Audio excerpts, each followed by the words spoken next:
Oke ya, voice kedua. Jadi kalau tadi sudah dibahas di ayat 83 surah Asy-Syu'ara.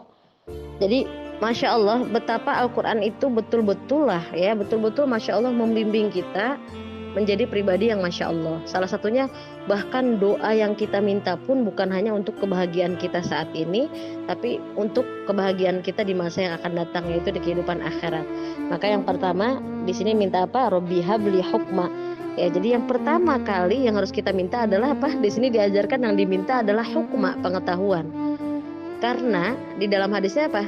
Hadis atau apa ya? Nanti tolong dikoreksi. Man arada dunya fa'alaihi bil ilmi. Hadis atau perkataan ya? Tolong ya para ustazah nanti koreksi saya. Siapa yang pengen dunia, maka hendaklah dia punya ilmu. Teman-teman kalau mau ahli bisnis, mau ahli jahit, ahli masak, ahli bahasa, ahli ngomong, belajarlah dengan ahlinya kan? Nah, begitu juga waman aradal akhirah fa'alaihi bil ilmi. Siapa yang pengen akhirat, maka dia juga harus punya ilmu. Pengen kebahagiaan di akhirat, pengen merasakan nikmatnya tinggal di surga, maka teman-teman harus punya ilmunya. Karena kalau nggak punya ilmu, pasti kita akan sembarangan kan, beribadahnya sembarangan, berakhlaknya sembarangan, bersikapnya sembarangan, karena kita nggak punya ilmunya. Itu makanya pentingnya sekali wawasan dalam Islam. Makanya kenapa yang pertama kali turun adalah Iqra, bacalah gitu. Kita disuruh baca, suruh berwawasan. Karena ilmulah kita jadi tahu mana yang baik, mana yang buruk kan.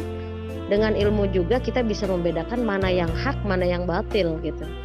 Makanya di sini yang pertama kali diminta adalah Robbi habli hukma. Ya Allah berikan aku ilmu pengetahuan. Karena tadi ya, siapa yang pengen dunia maka dia harus dengan ilmu. Siapa yang pengen akhirat maka dengan ilmu. Siapa yang pengen keduanya oman aradahuma fa'alaihi bil ilm. Siapa yang pengen keduanya dia juga harus pakai ilmu. Makanya fas'alu ahla dzikri in kuntum la ta'lamun di Al-Qur'an lagi kan. Tanyalah, maka tanyalah kepada yang ahli kalau kamu tidak mengetahui.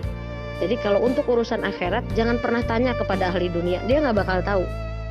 Untuk urusan akhirat tanya kepada mereka yang sudah sejak lama belajar ilmu agama. Mereka sangat tahu tentang kehidupan akhirat. Untuk masalah dunia, tanyalah kepada ahli dunia. Jadi harus tahu gitu porsinya kepada siapa kita bertanya.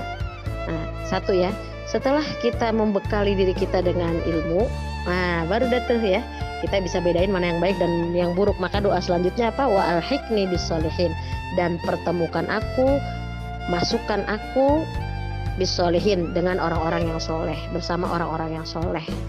Masya Allah ya, karena tujuan kita adalah jannah. Siapa yang punya tujuan mau masuk neraka di sini? Pasti nggak ada kan?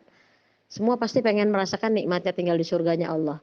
Maka supaya kita bisa merasakan nikmatnya masuk surganya Allah, salah satunya adalah selain kita berilmu, belajar ilmu agama, belajar Al-Quran, As-Sunnah, memahaminya, mengamalkannya. Selanjutnya adalah wa alhiqni bis-sholihin, pertemukan aku dengan orang-orang yang soleh. Kita harus punya mentor, harus punya guru-guru kehidupan yang solih solihah. Supaya apa? Supaya kita bisa bercermin kesolihannya dari mereka. Supaya ada yang mengontrol kita ketika kita tidak baik, ketika kita lemah, ketika kita tidak bergairah. Saling mengingatkan ya. Karena kalau orang-orang yang soleh itu ya memang tujuannya ridho Allah aja gitu. Mereka tuh udah visinya udah akhirat banget, ridho Allah aja, yang penting masuk surga, biarin aja dah orang mau gimana. Jadi udah tidak terlalu gimana-gimana dengan dunia. Walaupun ya janjinya seperti itu ya, siapa yang mengejar dunia dia belum tentu dapat akhirat. Tapi siapa yang mengejar akhirat udah tentu dunia pasti mengikuti. Tinggal pilihannya ada di tangan kita ya kan, kita mau ngejar dunia atau akhirat. Begitu juga dengan jodoh, buat teman-teman yang belum dapat jodoh, ini juga penting. Ini panduan nih, panduan nomor 1, kita harus punya ilmu. Teman-teman yang belum nikah, maka nomor 1 teman-teman harus belajar tentang ilmu persiapan sebelum nikah. Bukan hanya tadi ya, kalau kita udah share bahwa ternyata laki-laki itu memberi nafkah itu bukan utamanya. Utamanya adalah bagaimana seorang laki-laki bisa membawa keluarganya ke surganya Allah. Bukan hanya menafkahinya di dunia, tapi membawa ke surganya Allah supaya tidak sampai masuk ke nerakanya Allah gitu ya, nauzubillah min dzalik. Itu kan berarti harus ada ilmu kan. Nah makanya menjadi seorang imam, pemimpin keluarga, dia harus punya ilmu bagaimana nih nanti mendidik istri, mendidik anak. Jadi seorang istri juga gitu, gimana nanti mendidik anaknya. mau dibikin apa anaknya gitu. Jangan sampai hanya modal dunia terus dia nggak tahu cara membawa anaknya ke surganya Allah ya.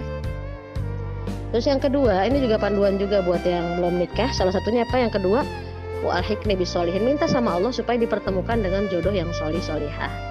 Untuk yang sedang berbisnis, minta sama Allah supaya dipertemukan dengan relasi yang solih solihah. Yang punya program kebaikan juga gitu, minta kepada Allah supaya dipertemukan dengan relasi yang solih solihah. Sehingga apa? Karena orang-orang soleh itu kalau ditawarkan program kebaikan itu nggak pakai nolak. Biasanya kalau yang betul-betul solih itu dia langsung oke. Setelah itu dia action, nggak pakai komplain, nggak pakai alasan gitu. Itu enaknya kerjasama dengan orang-orang yang soleh, yang dia sangat paham tujuannya pengen dapat surganya Allah, pengen dapat ridhonya Allah. Poin ketiga. Oke ya.